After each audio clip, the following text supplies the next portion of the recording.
नमस्कार। आदर्श शिक्षण संस्थान द्वारा आयोजित ऑनलाइन शिक्षण में सभी भैया बहनों का हार्दिक स्वागत, अभिनंदन। आज हम कक्षा सप्तमी का पाठ 5 मिठाई वाला का भाग 2 पढ़ेंगे।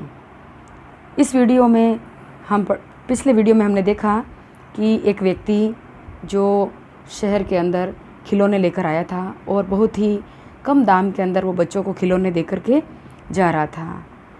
अब उस पाठ में आगे हम देखेंगे कि वही खिलौने वाला 6 महीने बाद में मुरलियाँ लेकर के आता है और बच्चों को बहुत ही कम पैसों में मुरलियाँ दे करके जाता है।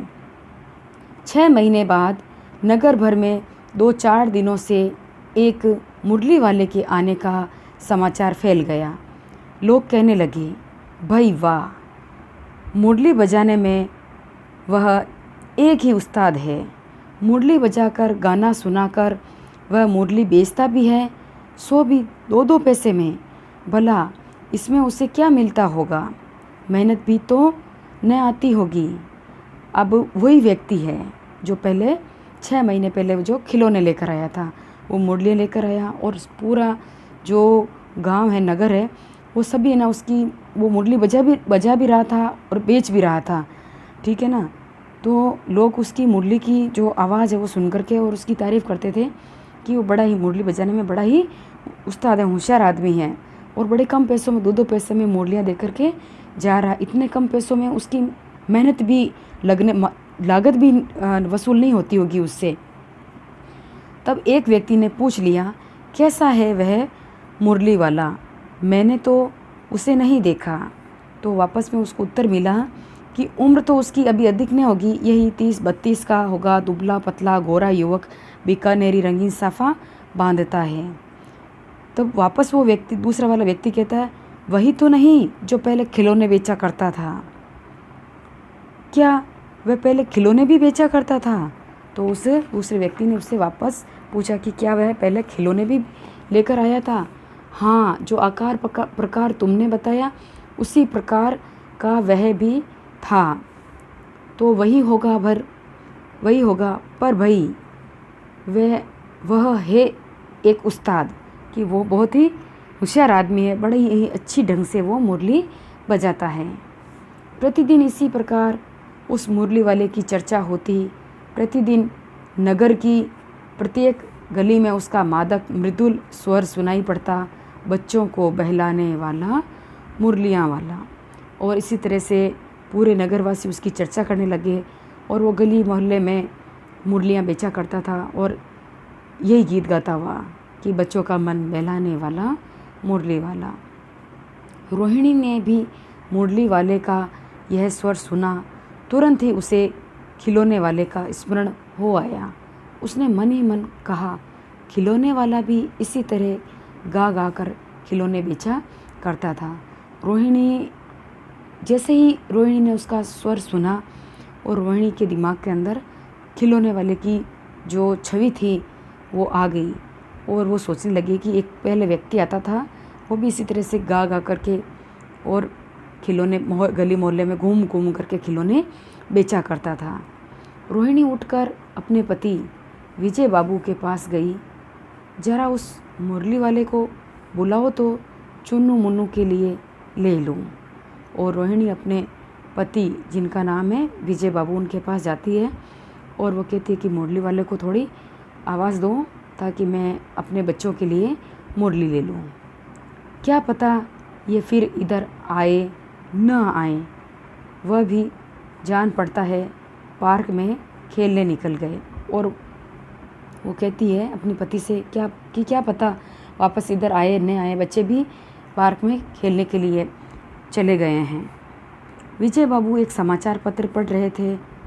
उसी तरह उसे लिए हुए वे दरवाजे पर आकर मुरली वाले से बोले, क्यों भाई, किस तरह देते हो मुरली?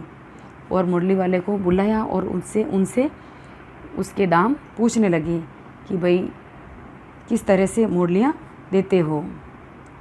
किसी की टोपी गली में गिर पड़ी, किसी का जूता पार्क में ही छूट गया और किसी की सोथनी यानी पजामा ही ढीली होकर लटक आई। इस तरह दौड़ते हाँफते हुए बच्चों का झुंड आ पहुंचा।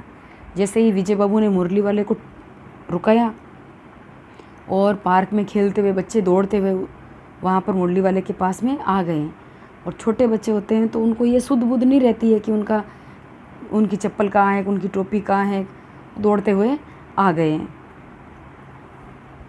एक स्वर में सब बोल उठे, हम भी लेंदे मुरली और हम भी लेंदे मुरली। बच्चे तुतलाते हुए बोलते रहे कि हम भी मुरली लेंगे, हम भी मुरली लेंगे। और मुरली वाले ने बच्चों की ही बात सुन रहा है। अभी तक उनकी विजय बाबू से बात नहीं हुई है। मुरली वाला हर्ष गदगद हो उठा, बोला सबको देंगे भैया। और जैसे ही मुरली वाले के पास में सारे बच्चे आकर इकट्ठे हो जाते हैं और तुतलाते हुए बोलते हैं कि हम भी लेंगे मुरली, तो वो बड़ा ही खुश होता है और खुश होकर के प्रसन्न होकर के सबको बच्चों को तसल्ली देता है कि मैं सबको मुरली देकर जाऊंगा, मेरे पास बहुत सारी मुरलियां हैं। आगे मुरली वाला कहता है लेकिन ज़रा रुको, ठहरो, एक एक को देने दो। अभी इतनी जल्दी हम नहीं लौटें, इतनी जल्दी मैं थोड़ी लौट जाऊंगा, मैं सबको मूल्य दे करके लौटूंगा। बेचने तो आए ही हैं। इस समय मेरे पास 1-2 नहीं, पूरी 57। और वो बच्चों को तसल्ली देते हुए कहता है मुरली वाला कि मेरे पास 1-2 मुरली नहीं है और मैं बेचने ही तो आया हूँ इन सब मुरलियों को, तो मैं पूरी मेरे पास 57 मुरलियाँ हैं। मैं सब बच्चों को मुरली देने के बाद में ही यहाँ से जाऊँगा। हाँ बाबूजी, क्या पूछा था आपने, कितने में दी? दी तो वैसे 3-3 पैसे के हिसाब से, पर आपको 2-2 पैसे में ही दे दूँगा। अब जो विजय बाबू ने प्रश्न पूछा था मुरली वाले से कि भाई कितने में दी, और बच्चे के बीच में सारे बच्चे पार्क में से आ गए थे तो उनकी बात अधूरी रह गई थी। बच्चों को तसल्ली देने के बाद में मुरली वाला विजय बाबू को कहते हैं कि हाँ, और सबको तो मैं 3-3 पैसे को हिसाब से देता हूँ, आपको मैं 2-2 पैसे में दे दूँगा। आज हम इस पाठ को इतना ही पढ़ेंगे, आगे का पाठ हम अगले वीडियो में पढ़ेंगे। धन्यवाद।